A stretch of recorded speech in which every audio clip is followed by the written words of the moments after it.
All right, what's going on, guys, and welcome back to another episode of the Under the Rim podcast.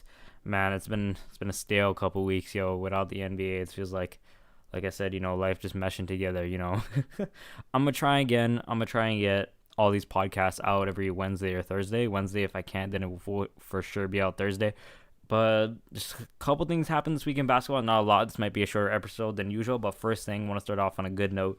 Woj announced this week that the NBA is planning a horse type game, like you used to play with your friends back in the day, horse. And the people that will be playing in the game, from what we know now at least, is CP3, Zach LaVine, Trae Young. They mentioned a couple of WNBA players, not named yet, and maybe some NBA alumni. So, how do I think this is going to go down? I don't know. This is very weird to picture. NBA, like a horse type game, because, sometimes they might not make their shots. You don't know how long it's going to go on for. There obviously will be a winner. Um, I don't know. I can't say who would win, but if I had to put my money on it, I'd say Trey Young. Trey Young, because Zach LaVine, they said this man is not dunking because not everyone can do 360 and windmills from the free throw line. All right, so and no one they removed that, so either they're just doing under the leg layups or some shit like that. If I had to give a winner, I'm saying Trey Young, but it's gonna be weird. I don't know how they're gonna do this. I'm pretty sure they're gonna do it televised. um so probably any of the major networks like ABC, ESPN, TSN, all like any of those major like networks are gonna have it on. I don't know who's gonna go first. It's still in the works right now, but at least something is better than anything. I rather them do an all-star type game where they have anybody who they know is clean, like not clean, well, like has been quarantined, is good, very good to go, good to play. They don't have any of symptoms, no virus, and they just probably board a private jet to LA or something, or let's say Las Vegas, and they play there. Hopefully, no injuries happen. But I would rather that than the horse, to be honest with you. But I'm not trying to be picky. I'm glad we are getting this game. Anything. I'm glad to have. Because it's been so dry. I know y'all been rewatching the highlights. See, I got the NBA League Pass just to watch old finals runs. All right, I'm just sitting here thinking to myself, I'm like, bro, I miss the NBA. I miss this game, bro. Right now, the playoffs would be starting very soon. I think they start April 12th or 16th, something like that. They start sometime in April, but it's coming up on us. That's when it was supposed to start. Um, so when Waj announced that, I'm like, thank God we get something. Thank God. I don't know how that's gonna go. I don't even know if they're playing it in a court, if they're playing in someone's front yard, if they're live streaming it. I don't know what's gonna happen. It's just still in the works right now. I don't know. I don't know if I said this in the last episode. I can't remember that people were talking about that the NBA season is going to get canceled, and I read that the NBA is angling for it to be canceled and just start anew. And honestly, I saw that and I just got heated. I was like, no, you cannot cancel the season, bro. Do anything. Play 3, 4 regular season games and play the playoffs when we come back. Anything, man. Because, bro, like I'm telling you, these players were in playoff mode. They're in mid-season formation. They are gearing up for the playoffs. They were ready to go. And you're telling me you're going to take it away? Like, I saw a thing about LeBron saying yesterday that it feels unfair to cancel the season. It won't give him closure. It won't, and it's going to do that for a lot of players. A lot of people that were gearing up for the playoffs. Look for the Raptors. They had an underdog story coming into the playoffs. The Celtics had something to prove. The Sixers were just being garbage. Miami Heat were an upcoming team. The Lakers had a huge story coming into the playoffs. The Clippers had a chip on their shoulder. The Rockets, everyone was questioning the Rockets and their small ball lineup, and if they could hack it and if they could really run like with the bigger guys, and there were a lot of storylines in this season, and it was crazy. This was probably the best. If the COVID-19 never happened, this would probably be one of the best seasons we have ever witnessed, because there are just so many people that you could look at and say, yo, they might have a chance at winning it. There was no surefire winner. Like I had the Lakers winning, but people were saying the Clippers, the Raptors might upset, Houston Rockets might pull out a comeback. Does the Miami Heat have it in them? Maybe even the Bucks, bro. And everything people were just looking at.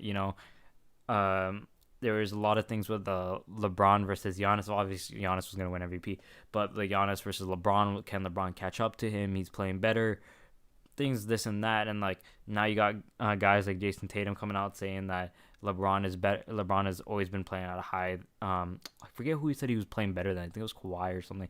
But Jason Tatum came out and said it was heating up. You know, you want to see that T.J. Warren, Jimmy Butler matchup, Cat and Embiid battling it out. Like, so that's what I'm saying. If you cancel the season, it's just like, bro, you're breaking these guys' spirits. You know, these guys are ready to play, and they still are ready to play at a moment's notice. You don't need to cancel the season. Just postpone it. Do anything you need to do. You don't need to cancel the season. That's what I'm saying. It's crazy. That's what, like, if you look at the UFC, I saw Dana White. I think he said he's close to getting a private island to doing UFC 249 on, and I was like, yo, that's a good idea. Even though people are making the Mortal Kombat like memes, you get those fighters on an island, all the fighters, because I know there's like a few hundred or 200. You rent out an island, you build like maybe not permanent shelter here and there, you finance the whole thing, and for as long as this needs to go on for, you just can have the fights there, and as long as they're there, then you don't need to worry about them getting coronavirus because they don't have any of the symptoms, and if you're just on an island, so that's what I'm saying. Maybe the NBA just needs to have a secure place and just have, if they really, really want to do it, just go to one place.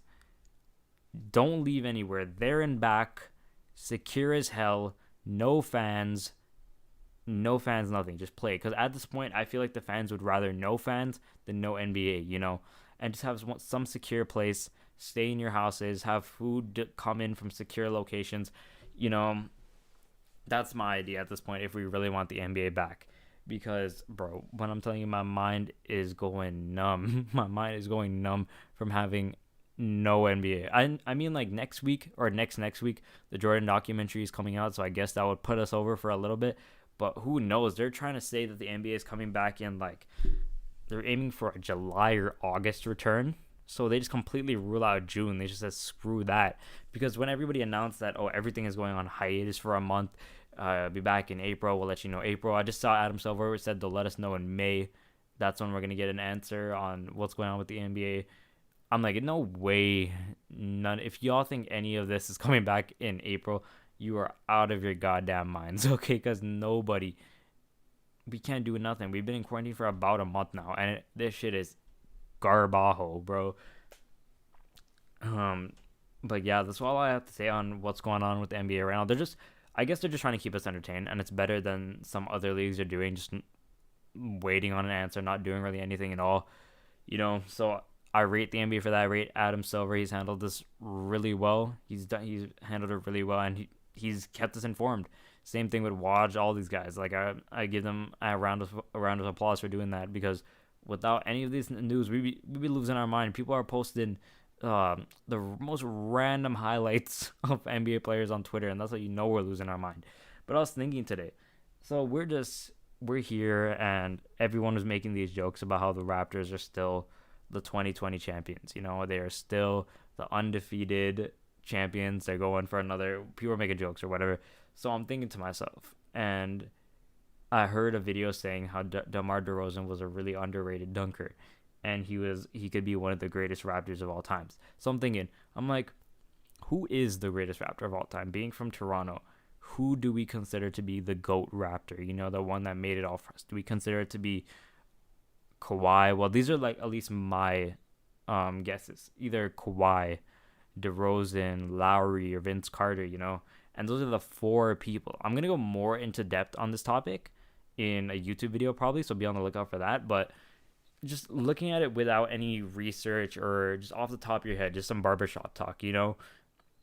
Like, who would I say? Who would I say is the GOAT Raptor out of all these guys? Well, Kawhi brought us the title, but he was only there for 1 year. He broke a lot of Raptors records though, but he didn't.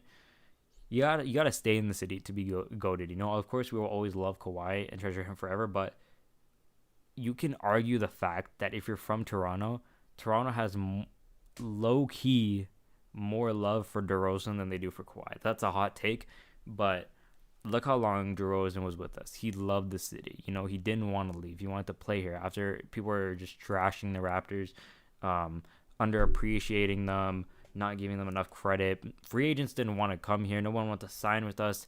Kawhi was, bro, the whole world blew up when Kawhi got traded here, all right? They're saying this is Mars. This is exile for doing what he did to the Spurs, all this different things. But DeRozan loved being here. You know, he was drafted here. This was his home for a little bit. He was afraid. If you watch the Kevin Hart Coldest Balls with DeMar DeRozan, he's talked about how he was so afraid of coming to Toronto and he didn't want to leave, and because it's a whole new country, customs, a new currency, you have to get a new bank account, all these different things, and but then he just loved it and he didn't want to leave, and the Raptors did him like that. You know, the Raptors back off, and I get it was a good move, and we would do it again to win a ring, but yo, it was just, bro, that was hard to do, you know. But then you have a guy like Kyle Lowry, and Kyle Lowry has been here. I think he got traded here. I can't remember how exactly he got traded here, or I don't think he signed here, but he's been here for a while. He's been here through the thick and thin. He's been here through it all, through the old Raptors unis to the new ones, through LeBronto, through playoff success, through playoff failures.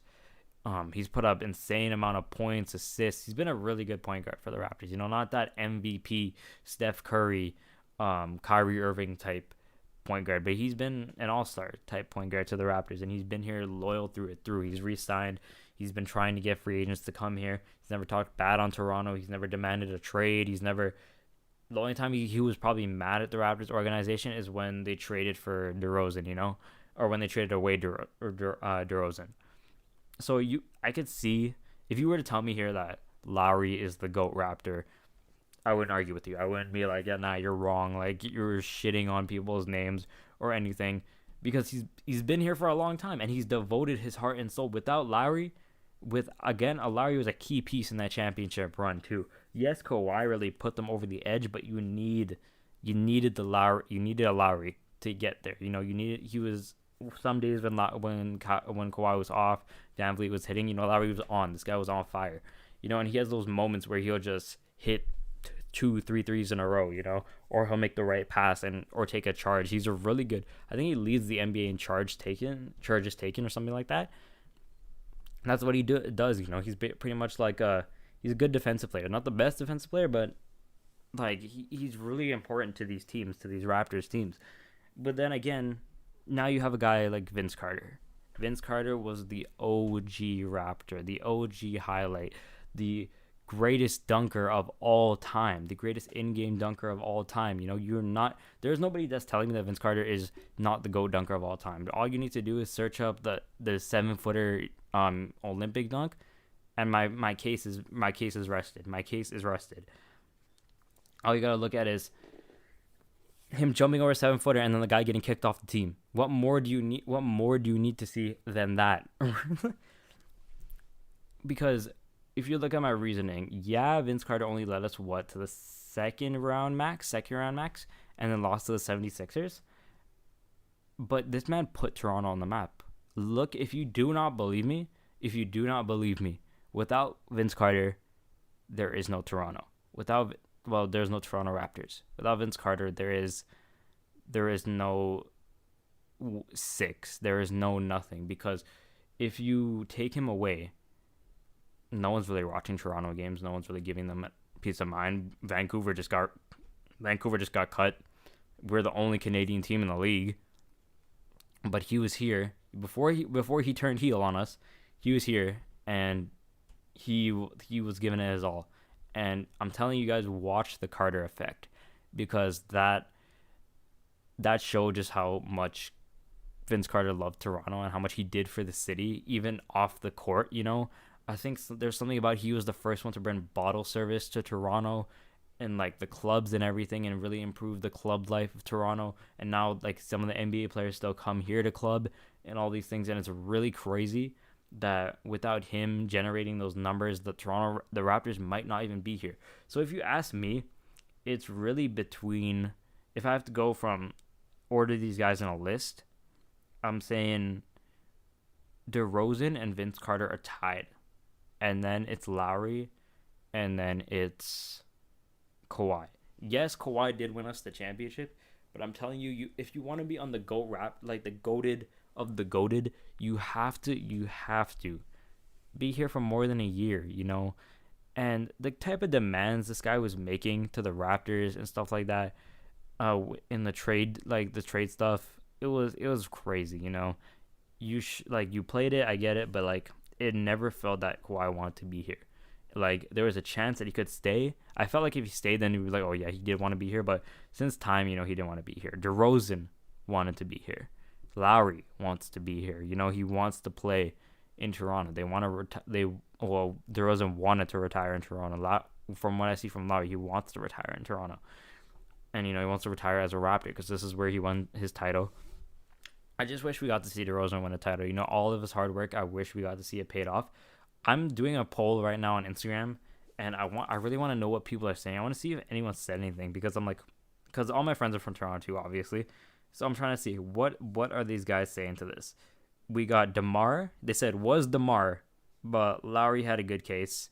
Someone said Matt Bonner. I'm crying, but it's. I'm telling you, we had it, and you guys just see right there. I'm not making this up. Lowry and DeMar. No one's even mentioning Kawhi because they really devoted their hearts to the city and they showed how much they love the city. I'm gonna go into when I do the video. I'm gonna probably deep dive a little bit into their stats, interviews about Toronto, what they said about Toronto, how much they liked it here, like their achievements in Toronto, what they won, All-Star games, championships, MVPs, things like that. Do I have Chris Bosh on that list? I have him low-key under Kawhi because man just cut left, to win a title. Can't hold him against that, but he did good. I keep him in the top 5 Raptors of all time. Top 5. I don't really see anyone better than if I'm forgetting someone, like just let me know, but I don't see anyone better than Bosh, Kawhi, Lowry, DeRozan, and VC. I don't see anyone. Not that comes out ahead. Maybe T-Mac, but T-Mac hit his prime when he went to the Magic and the Rockets. That was when we knew T-Mac to be T-Mac. If he stayed on the Raptors, of course, this man low-key would have been number 1.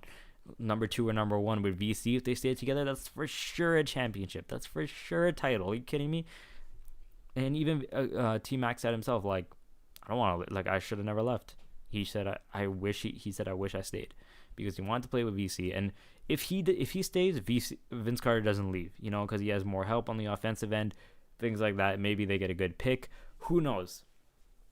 But I think those are the GOAT Raptors. And if you ask me, it's tied at number 1 between Vince Carter and DeRozan because just of how much Vince Carter did for the city and did for Toronto in general, and then how much DeRozan loved playing for Toronto and how much he loved the city and how much he just wanted to be here. You don't get a lot of guys that want to be in Toronto, that want to come to Toronto. Then I tell my friends this all the time. Every time a free agency comes around and Toronto has enough cap space, like this year, for some reason people are saying Giannis is going to come to Toronto. I don't believe it one bit, but I'm telling you, nobody likes Toronto because it's just all a different environment from what NBA players are used to, unless they're from Canada. The snow. Again, like I said, the currency, customs, living arrangements, banks. It's a big hassle. It is a really big hassle. Like, if you had the choice to live in LA or Toronto, sunny LA, and then you look over Toronto and we're getting hit with snowstorms and shit like that, which are you going to rather live in? Mansion up in the hills or in Toronto, Personally, for me, I would always live in Toronto. I love it here. I love this city. I wouldn't want to live anywhere else, but if you ask a person that's from America and from there, they're not gonna want to move their whole family over here. They got to get new schools, all this stuff for the kids.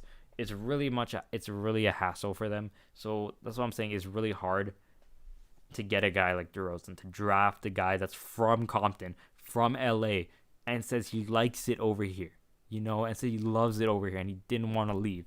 And then you put him over in San Antonio, Maybe one day we'll get a DeRozan return. Maybe one day he will re-sign to the Raptors. I'm thinking, who knows, maybe he'll re-sign this free agency coming, but the way the Raptors are built right now, I don't think he will do that well. on the Raptors just the way because they're very 3-point oriented, fast pace, a lot of shooters, a lot of good defenders. Some people like Siakam and OG Anunoby that drive to the rim a lot, but I feel like DeRozan can't shoot threes that well. People call him a pylon on defense, which I don't think is that true. But, maybe if he comes back, maybe he just goes back to being LeBron. They're stuck in that hump where they're not good enough to get to the finals, but they're not bad enough to be a lottery team. Who knows? Well, that's all I really got for today. I'm going to plan some more stuff next week for the podcast, some more topics to talk about. Hopefully, I get someone to interview over Skype or something, so look forward to that. If you guys have any things you want me to talk about too, just comment down below. If it's on YouTube, send me a message on Twitter, DM my Instagram, or anything you want to talk about. And speaking on my YouTube, check it out, youtube.com/theycallmemythic. I'm going to be posting who I really certified think is the greatest Raptor of all time and deep dive more into this topic. Thank you guys so much for listening. See you guys next week.